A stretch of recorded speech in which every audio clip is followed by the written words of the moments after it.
Welcome to Attleboro Update. With great local man in need of a kidney receives the gift of life, festivities for the Big Read are in full swing, and partner organization Triborough Youth Theater showed that Attleboro.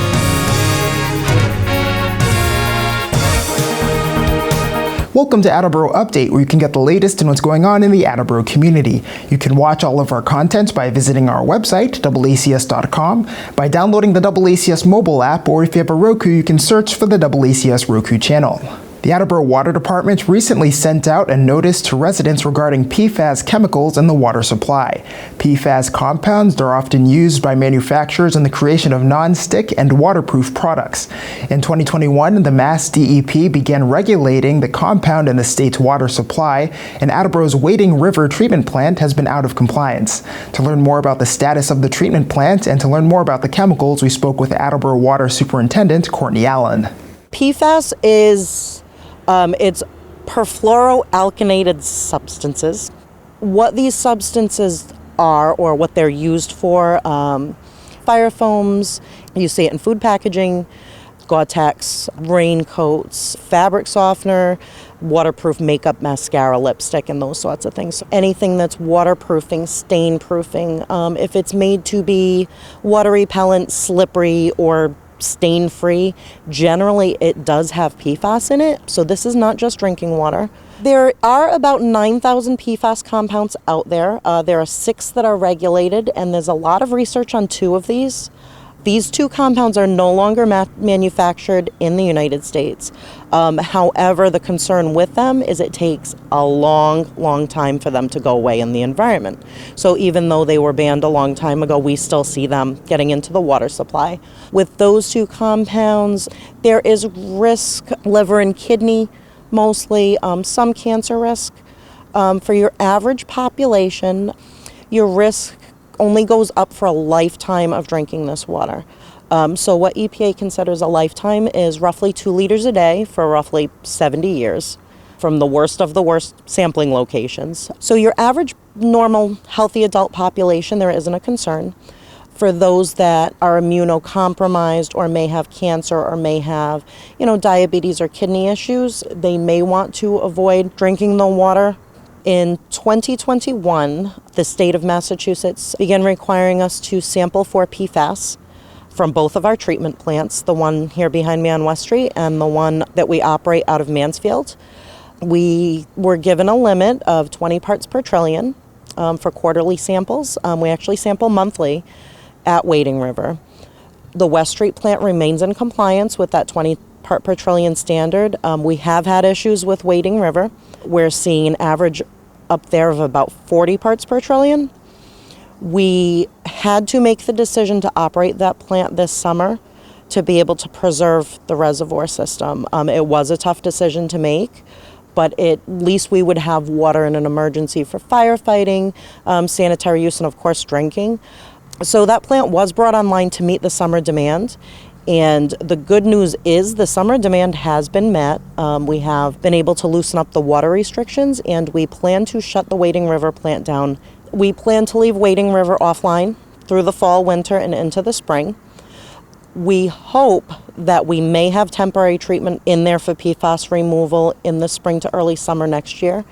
We hope, again, to leave the plant offline until that treatment is in place. We do have tap water available here at West Street free of charge for those customers where they either have a health concern or they are just concerned. As soon as you come into the lot off of West Street, it is located to the back of the first building on the right. That is free of charge. We ask that residents bring their own containers for filling because unfortunately we cannot provide them, but that filling station will remain open for the next few weeks even after the shutdown. With Halloween just around the corner, the city of Attleboro is set to hold a family-friendly downtown trick-or-treat event with local businesses. We spoke with Community Engagement Manager Kaylyn Lockyer to learn more. My name is Kaylyn Lockyer. I am the Community Engagement Manager for the City of Attleboro at City Hall, and we are very excited to introduce our first annual Downtown Trick or Treat event. It is set to be on October 22nd, which is a Saturday from 2 p.m. to 5 p.m., and it is to start here at Cuddy Court, where participants can receive a map of participating businesses, enter our costume contest, as well as trick or treat with community partners that will be here with resources. I was just trying to think of some fun and engaging ways for people to come downtown, maybe visit some storefronts they haven't ever seen before or haven't had the chance to stop in, and figured, who doesn't love trick-or-treating, getting some free treats as well as dressing up in costume. So kind of the idea came together with some of our partners for the TDI partnership and to make a downtown trick-or-treat event. The businesses seem excited. Some of them are getting very creative with their treats. The Attleboro Jewelers will be offering some candy jewelry, which I thought was really cute. And most of them are excited to remain open as well during the day if they planned on closing early to have people come in and visit them. We recommend that participants come in costume. You don't have to come in costume. It can be any age, families, seniors, teens, adults.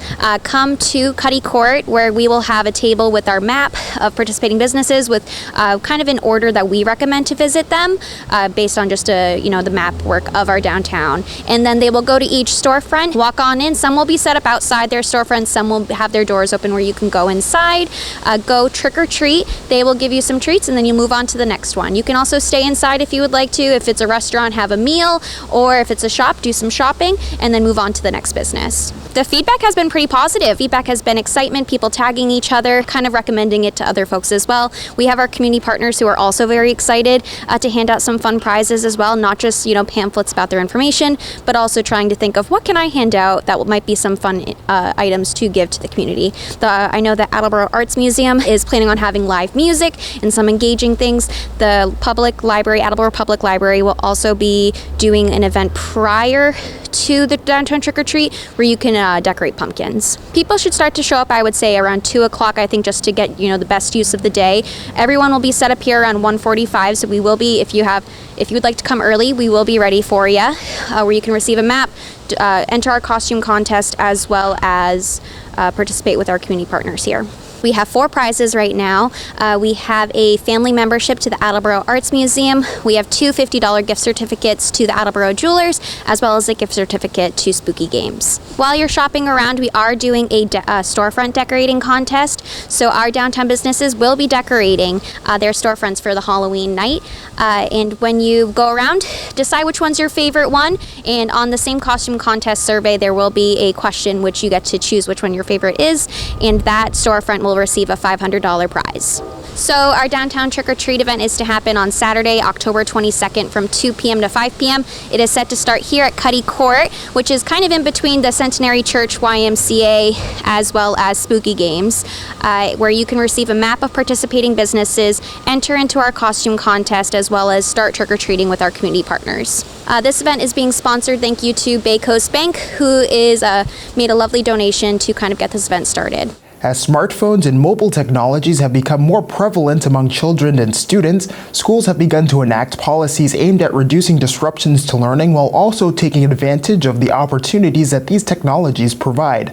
Attleboro High School has implemented its own policies, and we spoke with Principal Kate Campbell to learn more. This is Kate Campbell. We're at Attleboro High School, our new amazing building that we've all entered this school year.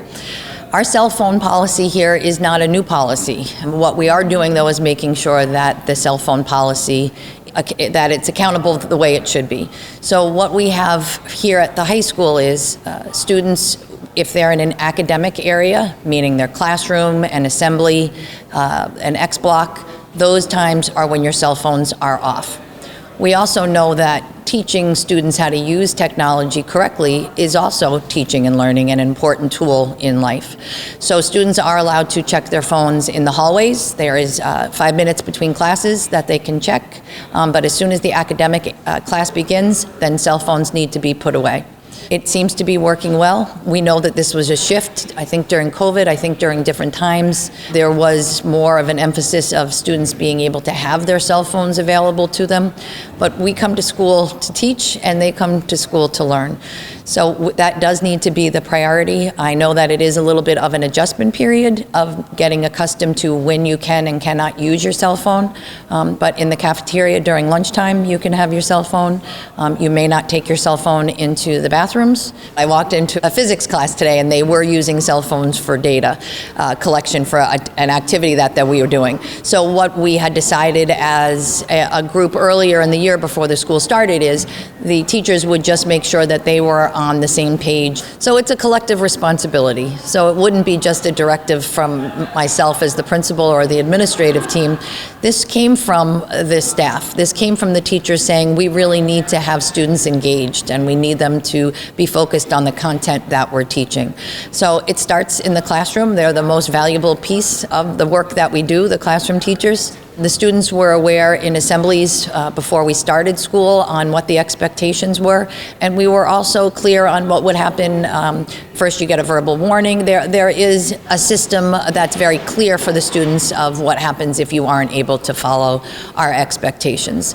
And overall, it's been successful. Our building is broken down to 4 houses. It is the house model here, and so we do have a system in place that if a parent needs to get in touch with their child, what they do is call their house office. It goes directly to where their house clerk, as well as the assistant principal, the guidance counselors, and they would have access to that child within that house. And also, of course, if there are medical expectations for it, they would be having to step out of the class at a certain time. I'm proud of Attleboro High School students. It was not an easy shift. I'm sure that they would prefer to have their cell phones available to them at all times, but I do respect them understanding that there's a reason why that we're asking to really change our practice with this policy. The Attleboro Dental Group has opened a new location. Attleboro Dental Group, which runs Cape Park Dental on County Street, recently held a ribbon-cutting ceremony for their new second location on Route 1 in North Attleboro. AACS spoke with the owners. I'm Andrew Lucio, co-owner, co-founder of Cape Park Dental and Attleboro Dental Group. William Hare, co-founder, partner with my partner here, Andrew Lucio, at Attleboro Dental Group, where we are today for the grand opening, and Cape Park Dental. It feels great to be here today. All of our team members, community members out here to support us. It feels great to kind of have that support today, but more importantly, the kind of support we have each and every day for this facility and Cape Park Dental, for both of these offices to have the kind of impact that it does on the community from a healthcare standpoint is a tremendous feeling of success, and we're really looking forward to continuing that outreach each and every day.